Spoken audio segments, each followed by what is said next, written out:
Sa totoo lang lang, sa totoo lang lang, sa totoo lang lang, sa totoo lang yung lahat, sa totoo lang lang. Ano po ba ang epekto nitong gera po na inilunsad ng Israeli forces laban po sa Iranian government? Yan po yung tatalakayin po natin ngayon, Ricky Rivera po. Oh, by the way, maraming salamat po sa nanood doon po sa interview po natin kay Rear Admiral Roy Vincent Trinidad. Hingin po dyan sa West Philippine Sea. Dadami pa po yan. Dahil pinagaganda po natin yung ating Saturday show. Palagi ko kayong tumutok sa Veritas 9 to 10 in the morning every Saturday, yung Everything for Good. At magkakaroon din tayo ng isa pang show dyan sa Veritas. Ito ay medyo, kung tabayanan niyo po yan. And sa DCMM din Teleradyo, 4:15 to 5:15, Commuter Central. Yan, sa starting March 21. At syempre, marami po tayong abangan sa panibagong IBC 13. Ang tabayanan po ninyo yan. 6 na mga bagong news and public affairs show ang ilulunsad po ng Channel 13. Ganyan din po maraming mga showbiz, talk show at magugulat po kayo. Yung mga artista po na inaasahan nyo, mga malalaking artista, lalapag na po ng Channel 13. Pero hindi po yan ang topic ko. Ang topic ko ay ano ang epekto sa atin itong gera. No? Kasi sabi ng iba, malayo naman ang Middle East eh. Pero kung pagkasibihin ko sa inyo, na kapag nagkaroon ng gera po doon sa Middle East, meron po yang tama ho sa atin. Unang-una, yung mga presyo ng bilihin, definitely tataas yan. Dahil, tataas syempre yung gasolina. No? Kaya nga ho sabi ng Saudi Arabia, magdadagdag ho sila ng production. No? Pero, ayon sa mga analyst, sa mga nakuusap ko yung umagang ito, talagang inevitable po na yung pagtaas na gasolina sapagkat hindi ko kakayanin ng Saudi Arabia mismo. Kung halimbawa ang maputol na supply ay migit 20 o 25% po ng world economic needs. So kapag 20 o 25%, kasi yun po yung nandun doon sa may area na yan, doon sa Gulf ng Hormuz. So kapag naapektahan ho dyan, sigurado ho talaga tataas ho yung crude oil, ika nga. So pag tumaas ang crude oil, ano ang taas niyan? Siyempre yung diesel, tataas yan. Yung LPG, tataas. No? Sapagkat dyan ho talaga nakaderive yan. So, harinawa ho, huwag masyadong magtagal ito pong gera na ito. Although sinabi ni US President Donald Trump kanina lamang na expect the second wave, yung mas malaki pang hanggat hindi sumusuko ito pong mga leader ng Iranian government. Marami na namatay, about 47 na po namamatay. Pero yung Central Command ay naririyan pa ho. So, ang objectivo ng US dyan ay talagang i-wipe out itong pong mga leader ng Iran para hindi na talaga sila makagalaw. So, it will take at least mga 1 to 2 weeks. Pero sabi nga ni Donald Trump, things can happen, no? Ang duda ko talaga dyan, kaya ho sila nakapag-strike dahil Ramadan eh. So nagulat ho yung Islamic world. So tignan ho natin, pagkatapos ng Ramadan, kung ano mangyayari dyan. Dapat ho talaga, hindi na mapalawig itong gerang ito sapagkat seryoso po yung consequences niya. Okay, so tataas ang gasolina, syempre tataas yung mga presyo ng bibilihin. Definite na ho yan. Syempre, marami yung mga manufacturer ang gumagamit ng diesel at ng gasolina sa kanilang mga manufacturing processes.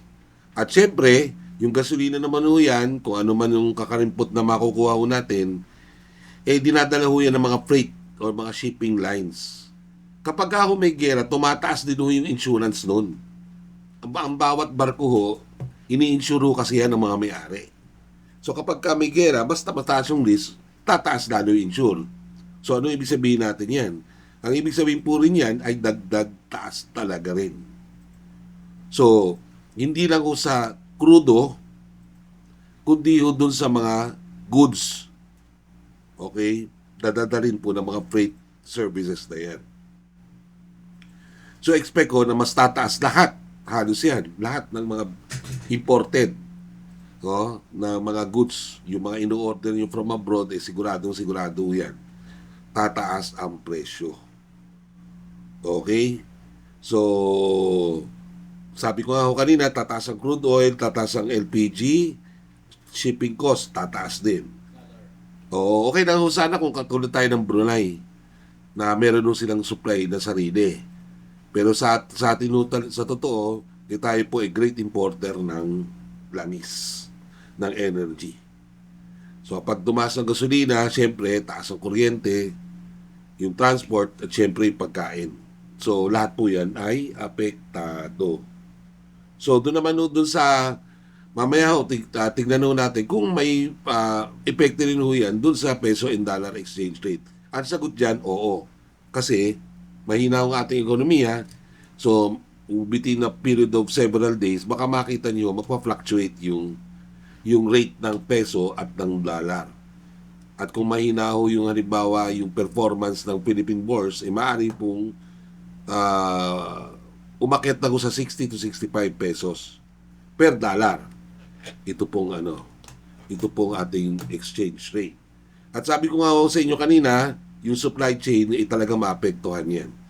Pati yung shipping dahil sa pagtaas ng insurance. At syempre, alam niyo naman ng paggera, disrupted na rin yung economic activity do sa mga bansang yan. May posibilidad na maapektuhan yung sahod. Sahod nino ng mga overseas Filipino workers natin. So may 2.5 million po yung ating overseas Filipino workers dyan. So kapag lumala ang conflict, maraming mawalan ng trabaho, maaaring madelay yung kanilang mga sweldo, definitely delay din yung remittance. At malay nyo, may mga repatriate. Ngayon, kapag bumaba yung remittances, usually ang remittances kasi mga $8 billion to 11 billion. So, inaasahan ng pamahalaan natin, nahihina o bababa itong remittance na ito. So, maaring yung bulto niya magagaling sa Estados Unidos o kaya sa Europa. Pero sa Middle East, asahan na po natin, you brace yourselves. Ika nga. So pag tinamaan po yung remittances natin, of course, saan natin makikita yung pinaka-epekto niya sa GDP po, sa gross domestic product. So, hindi lang pang pamilyang issue yan, kundi panglahatan. No? At syempre, kapag may gera, alam niyo no, mga kadugnog na mga bansa, nagtataas din ng kanilang alert levels, lalo tigit yung mga sinasabing kakampi nitong Iran. At sino-sino ba ito? Ang isa dyan, yung kapitbahay natin, yung China. Yung China po, siya po actually nag-supply ng defensive systems ng Iran. At may mga sinasabi nga that the reason why the US attacked Iran is to debilitate China. Kasi ang China po, kumukuha po yan ng kanilang enerhiya sa Iran. So kapag na-control ni US yung Iran, posibilidad na bumaksak ang China, lalo na ekonomiya niya, malaki. So, ngayon pa lang talagang pinag-aaralan ng China kung anong gagawin. Pero kung makikita nyo sa posturing ng China, mukhang silent sila. They condemn the action, pero walang mga concrete na mga galaw na ginagawa ang Communist Party of China. At marami yung nagsasabi, mga analysts, na baka natawagan ni Trump at inassure na itong gerang ito ay panandalian lamang. Okay. At inaasahan din natin definitely, dahil nasa gera ang Estados Unidos, mas tataas, mas dadami po yung joint military exercises natin with the United States and 12 other allies. Ito po ay kinupirma ni Philippine Navy Rear Admiral Roy Vincent Trinidad doon sa isang interview natin. So definitely mag-i-stockpile din ang mga missile dito sa Pilipinas dahil kailangan protektahan po yung mga bases na yan, no? At tataas din po yung US logistics activity. So, yan po. Yan po yung epekto sa atin diretso, no? Kung geopolitics sa pinag-usapan. Paano kung regional geopolitics naman ang pag-uusapan? Marami ng analyst na nagsasabi, maaring tumaas po yung terorismo. Oo. Sapagkat, alam niyo naman ho, ang Iran, siya po yung ang promotor ho ng Shia philosophy. No? Dalawa ho kasi yung philosophy ng Islam, ano, yung Shia, pati yung Sunni. So ito pong pag-atake sa Iran ay maaaring maging alarm bells to ito or maging parang trigger para sa ibang mga pro-Iran, no, na groups within the Muslim community ng ASEAN. Baka yan ang maging trigger ho, no, upang ito namang mga ito ay gumawa ng sarili nilang action, no? Katulad na nimbawa ng Indonesia, yan. Dito sa Pilipinas, may nagsasabi na baka maapektuhan din ho yung BARM ho natin.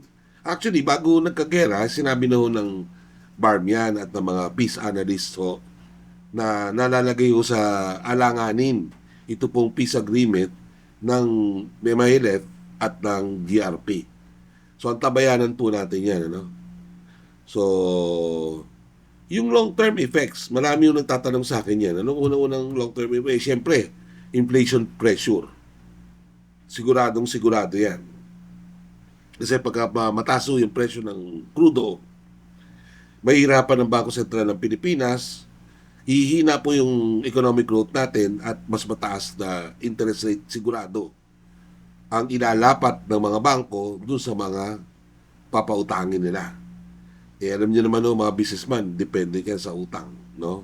So pagka higher yung interest rate, mas mahirap ano yan. At syempre, ang gobyerno ho ay isa rin sa consumer ng enerhiya. No, kaya nga makita nyo kanina kung naalala ho ninyo, ang ating Pangulong Ferdinand Bongbong Marcos ay nagpaalala sa gobyerno mismo na sila ay mag-save ng energy. No? Dahil ho, ang gobyerno, as I said, siya yung pinakamalaking purchaser ng energy. So kung tataas ang energy cost, tataas siyempre sigurado. Yung expenses ng pamahalaan. So sinasabi nga na magtipid-tipid, no, yung mga ahensya ng gobyerno. At kinakailangan yung mga gobyerno, siyempre, ay magkakaroon ng plano para palakihin palalo yung fuel reserves natin at mag-invest sa renewables. Ang isa pong long-term effect din, maaaring militarisasyon ng region. Ayon sa Chatham House, prolonged conflicts reshape global alignments. For the Philippines, maaaring magkaroon tayo ng expansion ng security agreement, mas malaking defense budget, mas maraming procurement ng missile systems. Actually, inaasahan talaga ng pamahalaan yan, magkakaroon ng additional missiles ang Pilipinas. At mas frequent ang military drills. Kaya naman, inaasahan talaga dahil yan sa gera na yan, magkakaroon ng arms build-up dito sa Pilipinas. Hindi lang sa Pilipinas pala, kundi sa buong Southeast Asia. No, arms race ang mangyayari dyan. Sapagkat siyempre, tatakot yung mga baka atakihin sila ng Iran, hindi malaman, di ba? Kaya nga sana ho, umaasa ho tayo na lang ito, isang week o 2 weeks. Pero pagka lumampas na ho yan, mag-isip-isip na ho kayo. Sapagkat malaki talaga ang epekto niyan dito sa ating bansa. Lalo tigid doon sa investor confidence at market risk, tataso talaga yan. So, may epekto ho yan dito sa ating mga ekonomiya. Pag na-epekto ng ekonomiya, kakaunti ang mga companies na makapagbibigay ng trabaho, medyo malalaho yan. So, dapat natin gawin para sa ating pamahalaan ay dapat magpatupad po ng tinatawag na targeted ayuda. No? Ito po ay galing lang sa atin dito sa current PH. Dapat targeted ayuda ang inyong gawin. Lalo tigit dun sa mga CD, yung mga lower incomes. No? Yung mga vulnerable sectors, ika nga. Dapat targeted ayuda. Ikalawa, suportahan po natin yung mga babalik sa bansa na OFWs. I'm sure medyo marami yan. At syempre, kailangan tayo magtipid sa ating paggamit ng kuryente, lalo na yung mga energy sources natin. At palakasin po ng DICT yung kanilang cyber security sapagkat definitely tataas po yan in the coming days, weeks, and months. At kinakailangan po bigyan ng kapangyarihan ng ating Pangulo itong ating mga diplomats dito sa ASEAN para hindi tayo maapektuhan. Hindi yung malayo yan ha. Yung gera na yan, malapit po sa atin yan. Sapagkat, una, may mga Pilipino tayo dyan sa Middle East, may 2.5 million, na nagbibigay po ng remittance dito. Kapag kaya yan po ay na-disrupt, definitely yari tayo.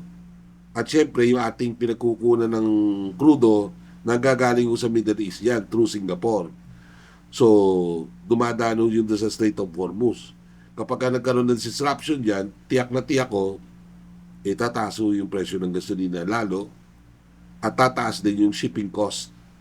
So pag tumaas ang shipping cost, lahat po yan merong ripple effect. So, ganun no mangyayari. So, tayo po lang ay manalangin, huwag na usanang lumala pa ito dahil kapag lumala, hindi ko na alam kung ano gagawin. Ricky Rivera po, para sa Current PH TV.